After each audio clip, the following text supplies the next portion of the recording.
Welcome back everybody, it's time for a Junkman Quickie. This is where I give you a video that I never felt was long enough for a full video, but it's something I feel you guys would love to hear about, so let's get to it.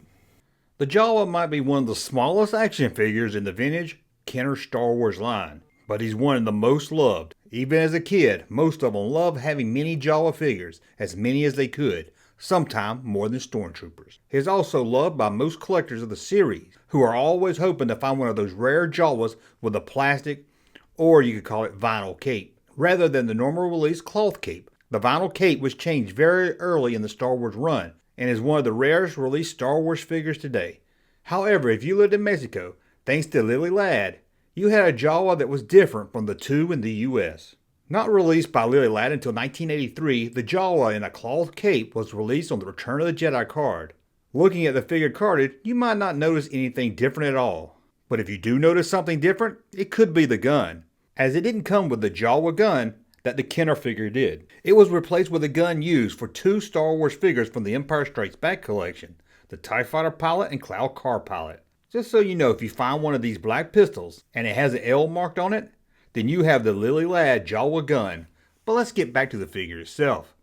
Taking the figure out of the package, well, I hope you don't find one and open it, but let's say if you find a loose one, you will notice that his hood is not connected to the rest of the cloth cape.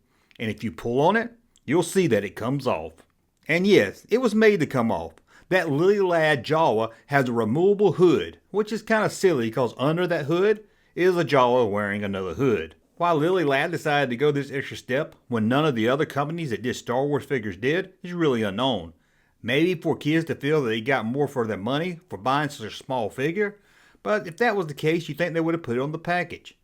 The reason might be unknown, but collectors and Jawa fans don't care. They want it and will pay big money for it. A loose Lily Ledy Jawa can run on the secondary market between $1,000 to $1,600. And that's loose. For one on the card, well, it's hard to get a going price on that one because they rarely come up.